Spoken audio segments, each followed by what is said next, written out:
But those filters are the barrier between that sterility, like that breach in sterility. So you damage that, you've got an issue happening. So you want to make sure you're not putting those into any situation where you could possibly be damaging the sterility of it.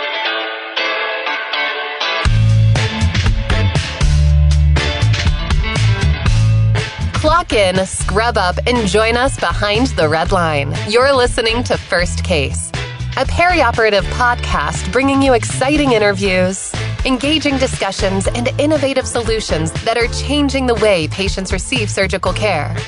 Each episode, we talk to frontline staff, perioperative leadership, and nursing entrepreneurs from across the country as they share their stories, experience, and expertise on the industry we love. From the back table to the boardroom, from wheels in to wheels out, we tackle the real-life issues affecting the OR. Whether you're tuning in for surgical service education or inspiration, we're glad you're here. And now, it's time to roll back and start the first case. On this week's episode of First Case, we are continuing our walk through the instrument reprocessing lifecycle by looking at storage and at shelf life, and this term that we are hearing a lot but not always really familiar with, event-related sterility. But to help us really understand this concept and to really dive into the science of storage and packaging systems, is Malinda Elammari. She is the packaging princess. She knows more about packaging than I could ever maybe hope to learn in my lifetime, but she's going to help break it down for us. And I think many of us are familiar with some of the guidelines, maybe around what we look at with a rigid container or what we're supposed to be checking out with our blue wrap. But going back to that event-related sterility, I think we still get hung up. And we really want our expiration dates. We want things to be rigid, don't we, Chris? Absolutely. I need to know when, where, how, what, and especially the why. And Yes. She's the right person for it. Yes, we are going to dive into all sorts of topics today and chase a few bunny trails along the way, but you are going to walk away from this episode really empowered with the information that you need to know to understand all of that storage and the sterility factors that are going into our trays. So don't go anywhere. We'll be right back with Malinda Elammari.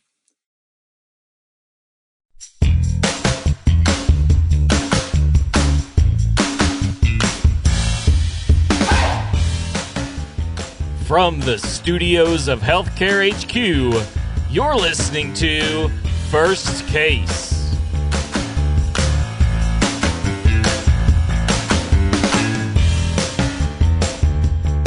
Joining us now is Malinda Elammari, CEO and founder of Crown Point Consulting. And Malinda, thank you so much for joining us today.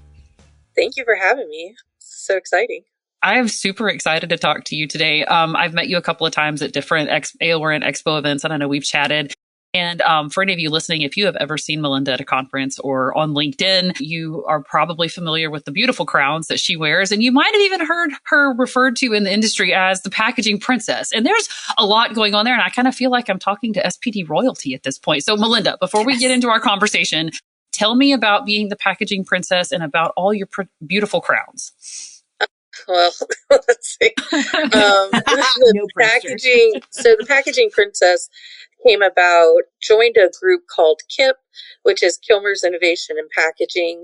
It was part of a group where Amy was involved in. Well, now Amy has now taken over it. And so I started joining KIP and I got into the packaging arena and world. And I like to say I got shanghaied into it because like Ralph was like, you're going to join this. Ralph Basale from Healthmark.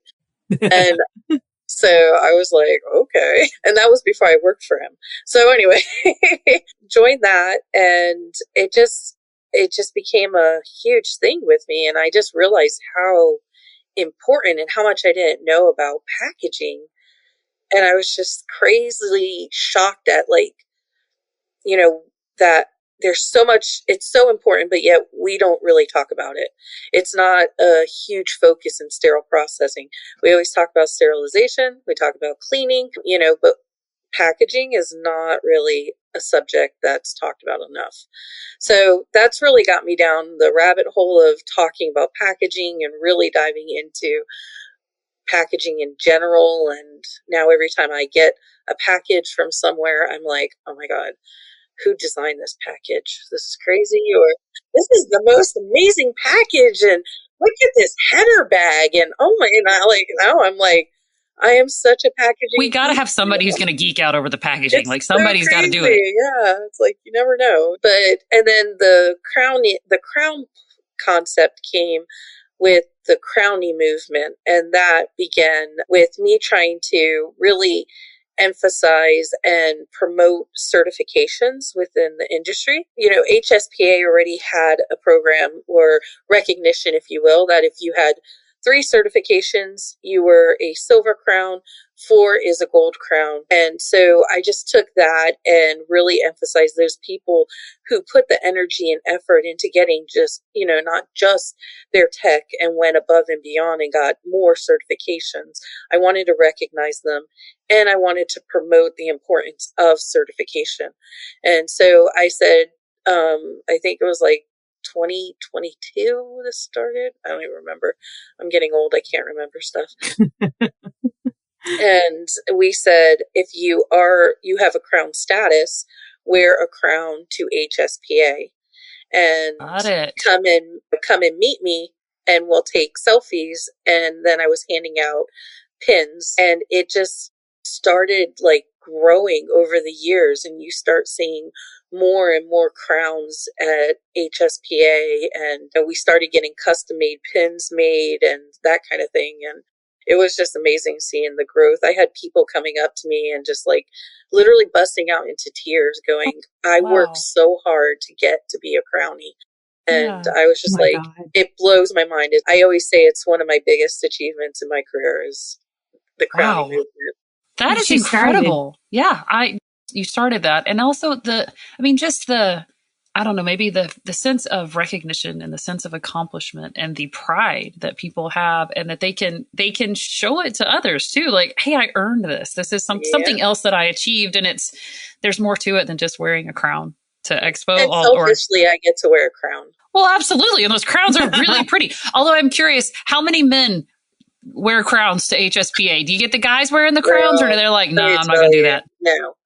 The men, there's a few of them who will wear their crowns all the time, and you know they have no problem showing their crowns, and they wear like more gothic kind of crowns, and and they're pretty cool, you know. But most of the men, they're like, I'm not wearing a crown, and I'm like, you're just leaving all of these queens with no kings, all these princesses, all these queens and princesses, and they didn't have no princes and kings. Yeah, right? So this castle is not protected very well. But anyway, my goodness. Okay, well, we don't need no man. Exactly, we don't need no man. I realize that is a digression from our topic today, but not completely. It's not really, because what does it tell us? Well, you're that person who knows all about packaging and all about the things that we are going to be talking about today. And this is right in your wheelhouse. Oh, and you have all of the certifications and all of that education behind all the things we're going to talk about today. So who better to talk about this topic than you? So, Packaging Princess, as we have gone through the sterile processing life cycle of our instruments, and we really are, we're trying to show operating room staff everything that goes into the process. And I know I don't ever think about packaging unless I see my blue wrap that wasn't wrapped correctly and I can't get the little pointy corner out under the tray so that I can open the wrap, which drives me up the wall. Or if, there's wrinkles and stuff in my peel pack, like I don't think about what it's packaged in ever. So having this conversation today and really getting into those details, I think is going to really help us see the broader picture of all of that stuff with our instruments and the bigger picture.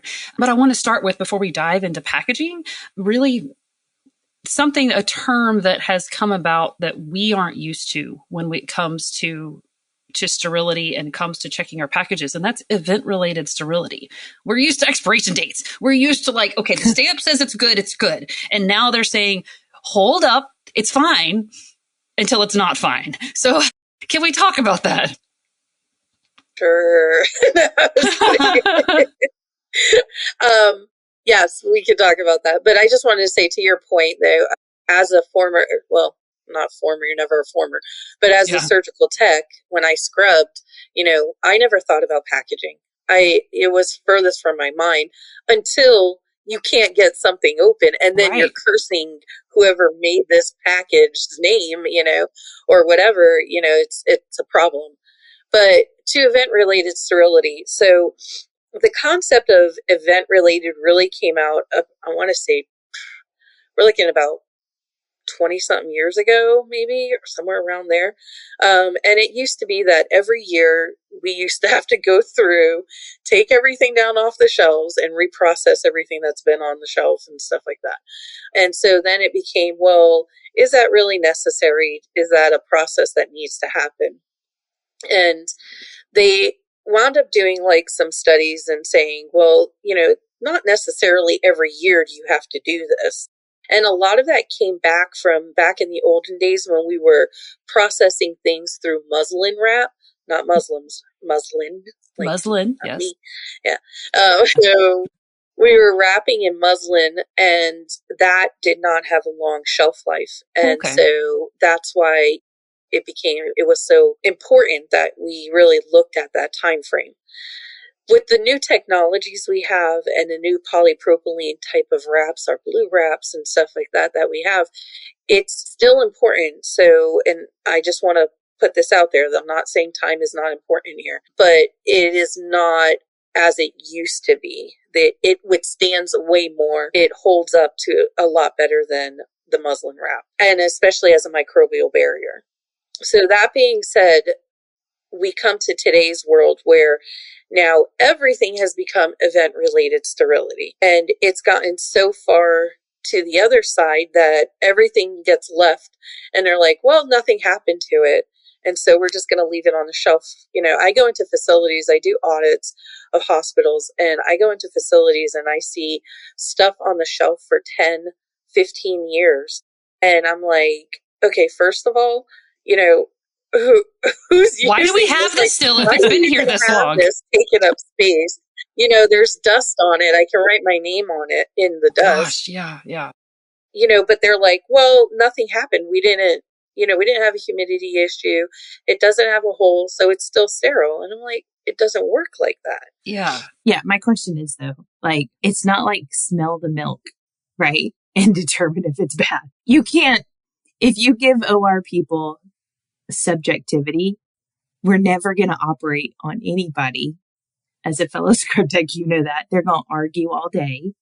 So, but it's not. So I think what you're saying is that the expiration date timeline has been extended, and it's but right. But my problem is that, like, what is that, like, how long then? Because we say casket systems are sterile until something has, removed that, right? Like moisture, the lock was broken, that kind of thing. But when we're talking about these polypropylene wraps, like, can you give me a date? Like, is it 30, 90, 180? Because if you leave it to certain people, I'm never going to get, we're either going to operate with a hole in everything, or we're never going to get it open, Like, I want to know if anybody else out there had a visual of Chris sniffing trays, like, going, is this good? Like, is this, no, this one's gone bad. We can't do it. Who know me absolutely were. Yeah. They were like, it's curled. Nope. Yeah, curdled. We're done. We passed. Yeah. Okay, yes. So event related is a hard concept, and we're facing this with sterile processing as well. For most industries, like I said, people think that you can just leave it and forget it. It's not a set it and forget it kind of thing. You have to pay attention to time frame. So what I tell people is that time is an event. So it is not acceptable to take a wrap tray and put it on the shelf for a certain amount of time, like for a long period of time, and just leave it.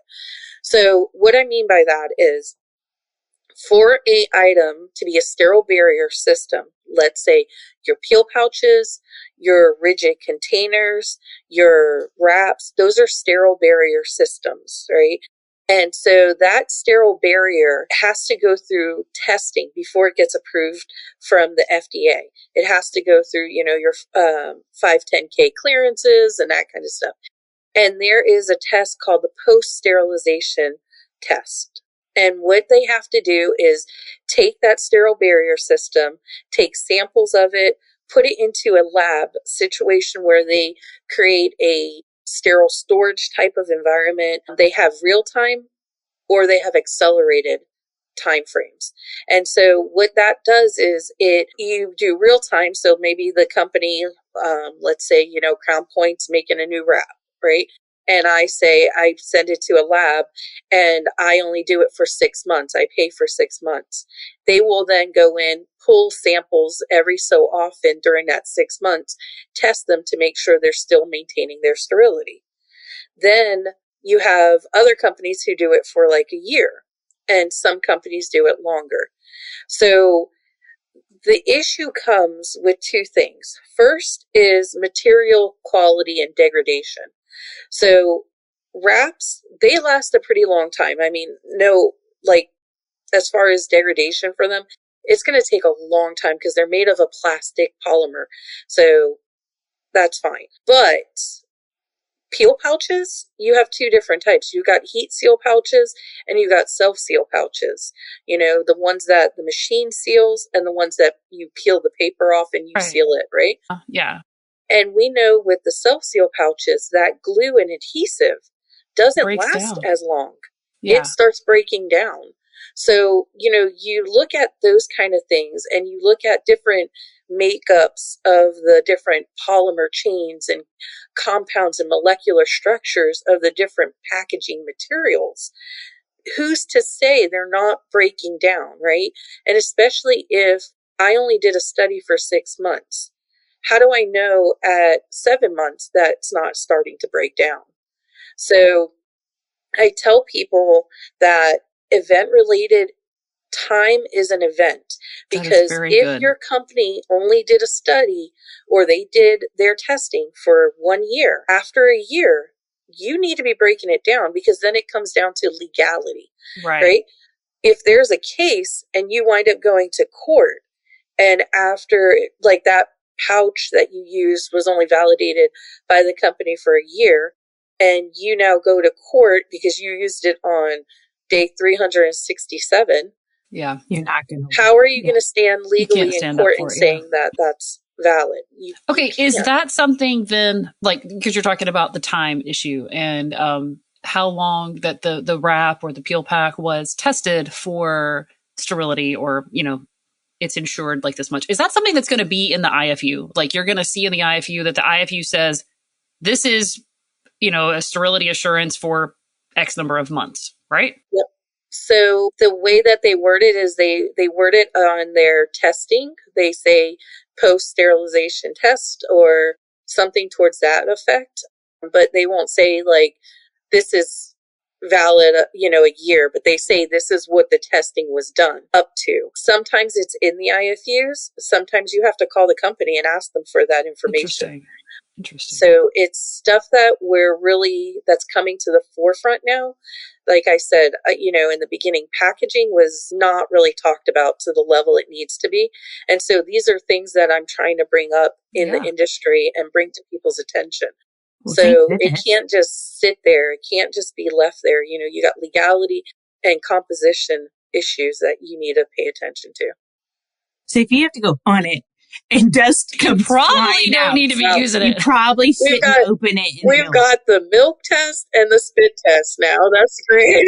Hey, you know what? You didn't know you were going to learn new testing tricks from us when you came on this show. I mean, we are full. That's why I'm an educator. Of great advice. All right, so FDA cleared. Okay, so obviously this leads us into a discussion of the storage conditions as well. Time being an event, how things are stored, the ideal storage environment, all of those factors that come into play for maintaining and ensuring the sterility of our instruments and our packaging systems. What is that ideal storage environment? What are we supposed to be following with the guidelines and whatnot? What I guess maybe what's perfect, and maybe what do you see? So what do I see? Well, let me first say really quick too is, we talked about wraps and we talked about peel pouches a lot about that event related, but please note that your rigid containers also have a time frame on them. They are not on there forever, and people think that because they're a rigid container. But those filters also have to go through that same concept. Yeah, So you're right. that plays a part. So make sure you know some of them are only good for 6 months. Yep. Yeah. I know. I'm watching both your faces. It's amazing. Yeah. I mean, duh. It makes sense when you say it, but unless it gets brought to your attention, you're like, oh yeah, I didn't think about that. Because I'm thinking if it's a hard container, right? Nothing happened to it. You didn't drop it, break it, dent it, crack it open. I mean, and that's what they say. Like when you read all of the policies, they say it's a closed system, right? Unless the seal's been broken, the caskets locks have been messed with, the humidity, it's been exposed to moisture. Like you read all of the policies. That's what it says. Like it's considered sterile. Yep. Except that filter might have a time limit on it. Filter. The filters. We've been lied to. God, okay. I don't get a crown. We'll give you one for your aha moment there. Yes. Right. I'm going to give you a milk carton. That's the pin you're going to get. You're going to get a milk carton. Thanks. Okay? I get a milk carton crown. Maybe with a nose sitting the top. So with the sterile storage systems, like the most ideal, so when we're talking about ideal sterile storage, we want to talk about the things that we shouldn't do in sterile storage, right? And we shouldn't be seeing. So first thing we shouldn't be seeing is like stacking of trays, wrap trays. So no wrap manufacturer will tell you it's okay to stack these trays, right? Like, or wrap trays. First of all, they don't know what you're wrapping, so they can't advise towards that. And second of all, any type of stacking is just not best. And we know that we live in the real world out there where space is an issue, right? Yeah. And so how do you support, 80 vendor trays or, that kind of thing that's coming in for cases and stuff, without stacking, and so there are systems out there that help you, that have carts where they have individual shelves and stuff where you don't stack. So that's one thing, is stacking. I think the other thing too with like pouches is, are you shoving them into a tight bin? Like people are like, oh, we have bins and they're all labeled. And then I go in and there's like 50 peel pouches in one small little bin. You start damaging the peel pouches. And then the other thing that I'm seeing that is a big trend with peel pouches is hanging peel pouches. Facilities will take their pouches and they will either punch a hole in the pouch. So the goal is to punch the hole, obviously on the other side of the seal, right? But I have seen pouches where the seal gets punctured, or people have punched the hole on the inside of the seal. Well, it's not sterile anymore. Exactly. Totally negating the sterility of it. Exactly. What are they trying to save space? Is this what they're doing? They're trying to hang them? Sterile like the display rack at the grocery store. We are very creative people. A chip clip. Yeah. So yes, I've seen chip clips. I've seen, the plastic little like U-hooks that are on packaging in stores. They buy them and stick it to the back of it. And there's, and again, we're trying to get creative because of the space we're given. And I understand that. Space is at a premium for sure. And an A for creativity, like totally. Yeah, but a D is not for Doritos. Like, that is not what we're dealing with, y'all. You're full of the food analogies today. I know. I'm sorry. I haven't eaten breakfast yet. Okay. So, yeah, like hanging peel packs is the new trend, especially for robotics. We see that a lot. Because those are so big. They're so big and they're so heavy. Yeah. And so I always have to tell facilities you cannot hang peel pouches because none of them were validated that way. Remember, I was talking about that testing that was done. Like, unless it's like a catheter that comes with the hole punched in it already, then their storage is done in that manner, right? And so that testing is done with that consideration in place. But no peel pouch manufacturer has yet to this day done studies on peel pouches hanging. And it's for a couple reasons, right? Like, they don't know what you're putting in those pouches. There's There's of it, is a it million different options to go in them. So I'm going to put a 5-pound mallet inside a peel pack and I'm going to go hang it. Which should not be happening. But anyway. But anyway, it shouldn't be, but yeah. Yes. So, that, and the fact that, you don't know the stress that's going on that seal where the pouch is hanging, like the instrument is hitting. The molecular structure, the pouches are made up of molecular chains of different materials. And when you start hanging it, you start stretching and breaking down those molecular chains of the different laminate layers of the materials. So hanging is definitely not what we should be doing. The correct storage would be storing them on their side, on their edges, going like in a bin or a shelf or something like that. And then even rigid containers, being careful what you're storing on your rigid containers. I go in to facilities and I see liquids stored above sterile items. I see bins stored on top of containers because, again, we have this mindset, it's a rigid container, so it's safe. But those filters are the barrier between that sterility, like that breach in sterility. So you damage that, you've got an issue happening. So you want to make sure you're not putting those into any situation where you could possibly be damaging the sterility of it. The other thing I see is stuff like stacked on top of peel pouches. And we do this a lot. We do this a lot when we go to pull cases or we're getting stuff from the sterile storage, we grab a rigid container and then we're like, oh, we need a peel pack. We throw the peel pack. Oh, I need this other little tray.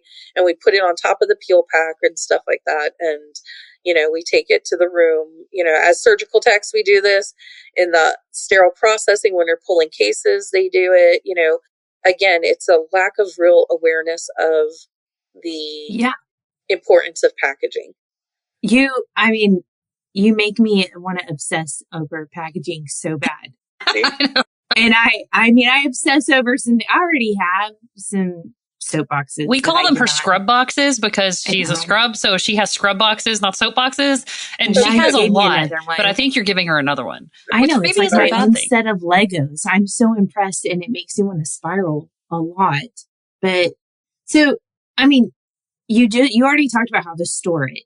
And there's this massive danger zone between the storage area where we're already probably screwing up, even though we don't mean to, we're already screwing that part up.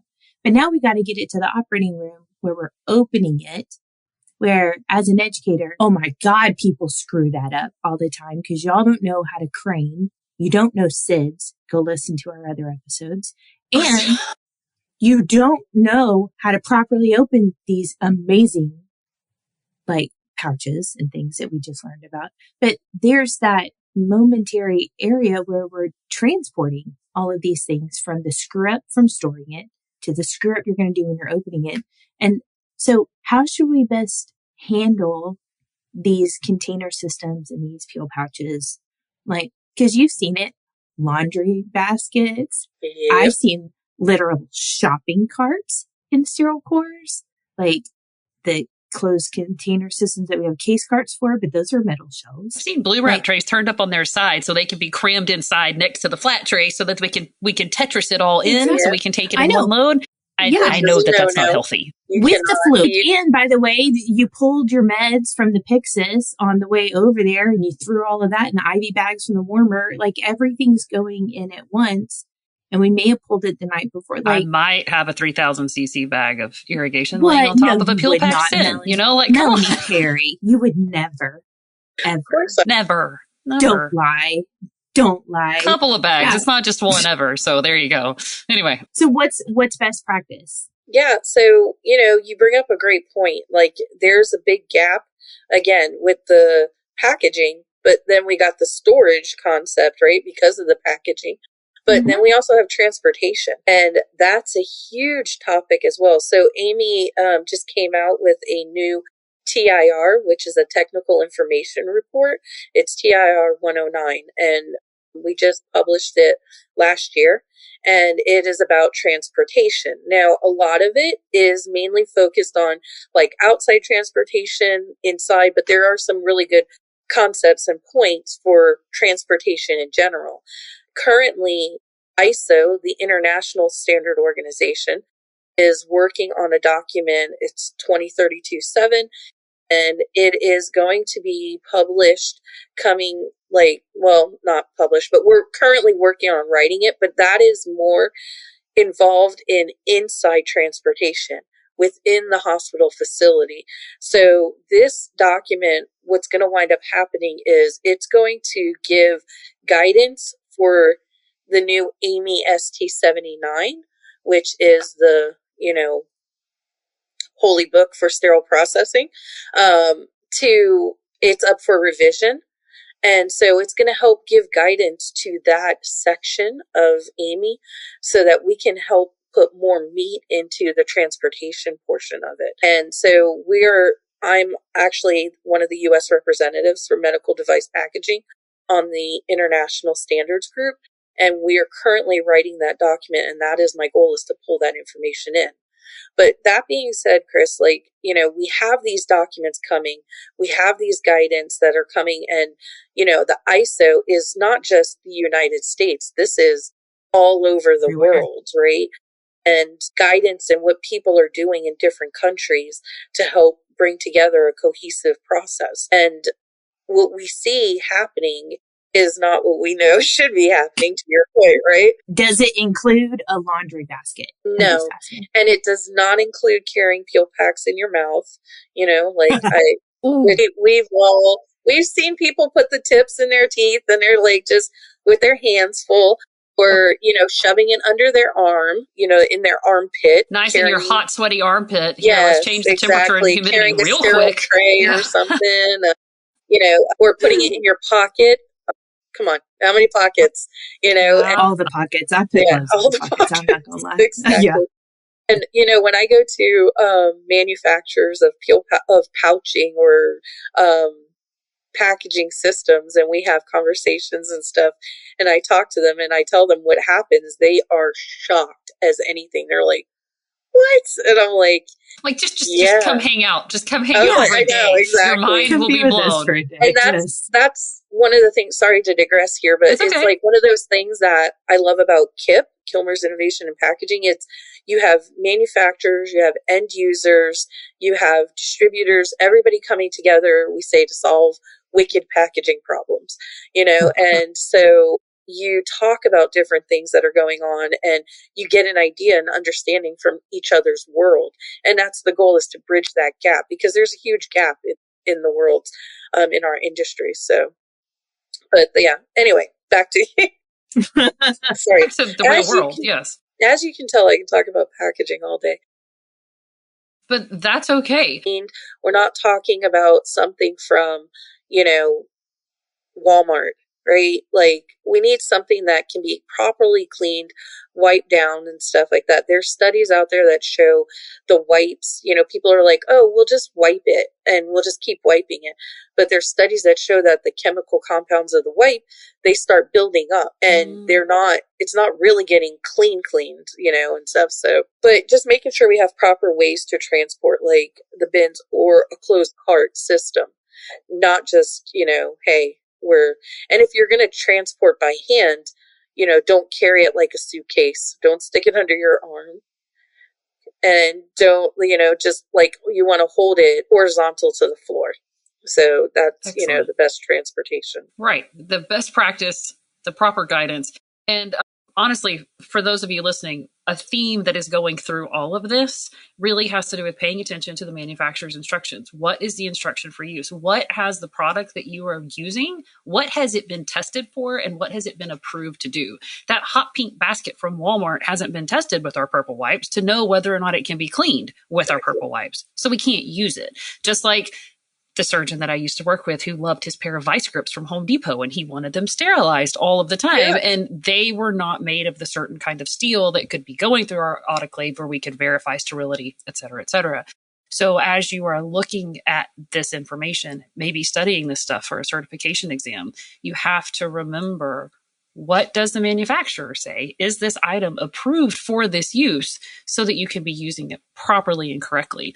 And that actually kind of takes me down a bunny trail based off of something you said a little bit ago, because, I've just been all about the bunny trails today. I know, what is happening? I mean, just call me Thumper at this point and let's hop on down another one. But anyway, Chris called me that in a text. I didn't come up with that idea. But anyway, we're talking about transport. We have internal transport, things moving about the hospital. But external transport is another issue, especially that our big academic medical centers deal with when they're moving supplies from one OR to the other. Maybe you have off-site sterile processing that's coming to your facility, or your vendors have trays in their truck and they're carrying them in for God knows when and whatever. I found grass in a tray once. It was strange. And the tray had been wrapped and there was grass in it. But anyway, I digress. When it comes to what I'm actually thinking specifically, because that whole topic is an entirely different conversation for another day. But the one thing that comes to mind, and I have to give you a little bit of an example so we can talk about it. But yesterday, we were opening for a case. 3 of our trays had bioburden on them, and they were our vendor trays that we had to have for the case. And so they had to go be replashed. They had to be rerun. We were looking at a 3-hour delay, all this mess. But the vendor said, "Oh, wait, at the main hospital, I've got these trays. I can go get them and I can bring them over here." And so, we have to put them in these plastic wraps around our blue wrap trays, and they have to be carried over and brought over. But there's actually guidelines for the transport of those trays coming from one facility to the other, and maintaining temperature, sterility, humidity, all that. Because maybe what I want to know about, since you are the packaging princess, has to do with the wrap itself that we're putting around it that makes it magically be safe to transport, or even maybe the rules about what can we even be doing that? Really, is it okay to be taking an instrument from one hospital outside in our car over to another one? Is that even okay to do? Yeah, I think that's my question. You're like, I think so. Yeah. So, to your question, I will say it's not best practice. We don't want that to be the norm. However, to your point with your example, it's an emergency situation. This is either your patient's going to stay under anesthesia longer, or you can go and get this solution quickly. What's better for the patient? There's factors that have to be weighed out, right? Mm-hmm. Because we're not dealing with a world that's always black and white. There are gray areas to it. Now, the goal is always to follow what is the best practice, right? So again, we say that because we don't want that to be the norm. It should be the exception. And so to what you were talking about, the plastic wrap that goes over the trays, we refer to it as a dust cover. And so that is allowed, but it has to be that specific type of dust cover. What I mean by it's got to be made for that. We can't just take it with saran wrap and just go cover it up. Exactly. Yeah. Or a garbage bag. We see that a lot. Yeah. Okay. Putting a garbage bag over it, and they're like, "Okay, here you go." Yeah, that'll work. No. Yeah. And then even when you're using your dust covers, they have to be sealed. You can't just shove it in there and be like, "Oh, here you go," kind of thing. Or it has to fit the dust cover and stuff. And so there are different rules and factors to play along with that. But it's not the most ideal. You do it when it has to happen. And most facilities have policies around that. The ideal situation is if a tray is coming in from another facility, it should never come in a blue wrap in the first place, because it should never leave the other facility in a blue wrap or a container that's sealed and that kind of stuff. But once it comes to your facility, it should be completely reprocessed before the case. Again, emergency situations happen, things happen. So, Right. And it's good that there is a willingness to make exceptions, because there are those times my patient's already on the table. What's the greater risk here? But it is also interesting because a lot of us run into that scenario. Okay, well, it came in this dust jacket. God forbid it came in a trash bag. Well, now that's not any good anymore because that didn't work. And so knowing what has been approved to be as acceptable in that emergency situation versus what's not okay is helpful to talk about too, because there are a lot of, you're the expert, but the packaging systems and all of these things, there's a lot to know about all of them, and what's acceptable and what's not is good to have in the back of our brains. Even though we might not see all of what's going on, we're up there pulling trays sometimes, grabbing peel packs. And so I think maybe the last thing to talk about, as we are very quickly running out of time, is when we're up in sterile processing, we're in the instrument room, we've got to grab a tray, we've got to grab a peel pack, blue wrap, something. What should we be on the alert for? What should we be looking for as we grab those trays, pull them off the shelf, that would say, hey, this might not be okay? Yeah, for sure. So, the first thing is every time we go in and we grab something off of the shelf, we're supposed to be looking at it. And I say supposed to because I know the rush, the hurry of the operating room. Again, I am guilty of all of this myself when I scrubbed and stuff. And, back in the day, back in my day, yeah, before I knew any better, I would do these things as well, right? Because you wind up taking shortcuts because of time and turnovers and all that fun stuff. But I think the biggest key is, be careful and don't do the shortcuts, right? Take a second, look at the item you're grabbing, because the worst thing is you get to the operating room, you realize you have a hole in your wrap, and now you got to go back to sterile storage and get another tray. So you're kind of doubling your work for nothing, So take a second, look at the wrap tray, make sure there's no holes, make sure there's no staining. Your peel packs, you want to look for staining. Your chemical indicators, make sure there's an outside chemical indicator on it. The only thing that doesn't necessarily have to have an outside chemical indicator is peel pouches, because you can see the indicator from the but you want to make sure your tape's not changed and that's not, it's actually been processed, right? Because that's your indicators. Your outside indicators are the only thing that they really serve. The purpose that they serve is to show you that this was exposed to a sterilization process versus something that was not.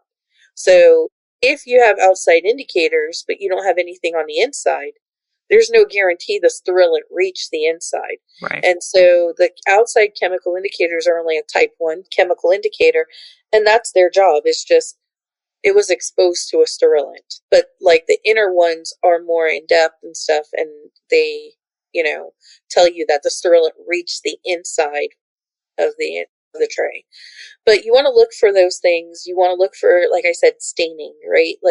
Do you have any staining on there? That could be an indication that maybe your humidity in your storage got messed up and out of whack, and now you had moisture happening that somebody didn't catch. You want to look for staining, that kind of shows whether the instrument's dirty, so that's another thing. Breaks in the tamper evident, the locks, the tape, do you have locks on there? Are your filters in place? Those kind of things. And, I don't know if we're going to get to this, but I'm going to say, when you get to the OR, you make sure you're checking your wraps. So, one of the groups for KIP, the KIP ED, we've just done a bunch of podcasts on blue wraps, and, the concept of whether, if it has a hole in one layer, is that still sterile, right? And so we've done this. What's the book answer and what is reality? Mom says no. No, just kidding. Yeah, so what it is basically no manufacturer says that it's sterile. If there's a break in one layer, then that's it. The whole thing is not sterile. So the other thing that we learned doing our podcast with the manufacturers for wraps is the way we're checking them. Most of the time we just hold it up and we look through one side. And if we see any light, we're like, there's a hole or not. But we never flip it and look on the other side, because it's not just a one-sided concept. There could be a hole through the other side that you're not hitting on the side you're looking at. So, and I'm like, I never thought about that. Well, I just look at it from the inside out. I just pull it up inside out and look, and then if I see anything, we go from there. Smell the milk. Smell the milk. Yeah. Oh my gosh, Chris. Well, I know. Slogan. I know. Yeah. Your filters. There's your filters for your rigid containers. You want to make sure you're checking those. You don't want them folded in any way. Sometimes when you put the retention plate down on that container, that lid, it gets folded. if it's folded, that you don't want it folded. It has to be nice and flat. Your retention plate, the thing that holds the filters, it shouldn't spin. Like I tell people in our industry, we're not DJs, we're not spinning records here. It will move if you give it pressure, but it should not spin. It should lock into place. So these are things that in the operating room, we should be checking. Your peel pouches, one of the biggest things that we see, and I did a study when I worked with HealthMark, and they talked about this. They didn't publish it yet, but the study results around peel pouches and the seal integrity on pouches. So you want your seal, whether you're using a heat seal or a self-seal, to be nice, flat, and even. Yep, no wrinkles in the seal. No wrinkles, no crinkles, or it's not, French fries. Yeah. Or Chris, because she's hungry. Yeah. I see. It's addictive. Everybody that listens to this episode is going to want to eat. You don't want any loops on the side. So if I hold that pouch to the side and I look at the seal, especially with self-seals, I don't want to see a loop in that seal at the bottom. Some of them have loops to the point where, like, I can blow in it and blow it up like a balloon. That's not sterile. No, right? that is not. That's an issue. Yeah. So you want to make sure you're checking your seal integrity for your pouches, making sure that they're good and, nice and sealed and flat and even. And then also you want to be looking for staining and stuff on your pouches. So a lot of times staining it's a multifactorial concept. It doesn't automatically mean dirty. It might mean you have a steam issue. It might mean there was a rinse issue for your detergent and stuff like that. So there's different factors that come to play, but we should be the last line of checking before we open it and use it on a patient. Malinda, we could continue to go on and on. And this has been so good. I have a new obsession. But as we always run out of time and we hate it, but definitely you're going to come back and talk to us about so many other things. But we always want to give our guests the very final word. Like, if there was one thing you could say to give everybody that last thought to bring throughout the rest of their day when it comes to packaging and sterility and, event related things, what is it that you would want them to remember from this episode? Yeah, I think mine would be packaging is important. It's not just something that's there. It serves a really important purpose, and it really protects our patients from, infections and all of that. So we really need to pay attention to it. Just look at your packaging, take that second, check it before you use it, before you open it, and be that, advocate. When you see something wrong, just open your mouth, say something, bring it to the attention of someone. Don't just be like, oh, okay, well, who cares kind of thing. Again, it's so easy to fall into that routine of life in the operating room. I get it. I know it. But, at some point we've got to stand up and say, hey, this isn't right, and this is something that can be solved, because a lot of times the issues it's just people don't know what they don't know. Yeah. And exactly. So I say, spread the word, get the word out there, teach people. And, if you teach one person and they teach one person, it'll spread like wildfire, then we'll be down Peter Cottontails. Yes. We'll all go down the bunny trail together and we'll jump correctly, right? There we go. Eating carrots. All right, so we got food and bunnies. Exactly. And bunnies. Melinda, God, you're one of my favorites. Yes, thank you so much for joining us today. This was so helpful. So educational and so helpful, and really a discussion about a topic that I don't think we put enough thought into, other than when we see there's a hole or we see there's a problem, but we don't think about in the bigger context. So thank you for helping us understand it today. Thank you guys so much for having me, and I appreciate the opportunity to spread the knowledge. Absolutely. Well, thank you so much.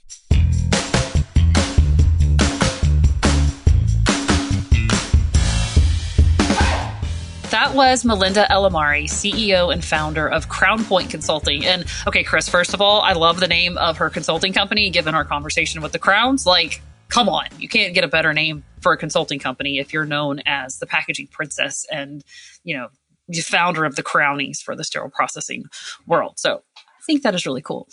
But oh my, like, what a perfect guest to talk about all of these things that we've never thought about before. I've never put that much brain power into the packaging material or the packaging process or any of that stuff. And I would not have thought that we could have easily talked for as long as we did all about packaging. But there's a whole world out there and so much to know about it. And Malinda was phenomenal. Yeah, she's like the Birkin bag of sterile packaging. Like, she's phenomenal. I'm thoroughly impressed, and she makes me want to do a deep dive. And, there are moments where I feel like I do one heck of a job of teaching my students the why behind everything. And she humbled the hell out of me today. My students are going to have one heck of a quiz when we come back. So, your poor students, you found more things to test them on. I know, but no, I need to do a better job of teaching them the why behind what we put in packages and what we should do with the package when it's stored and all the things. So yeah, thank you for being a guest. Thank you for having it. And I'm going to go back and listen to this episode 100 times. Well, there was a lot to learn. It was amazing.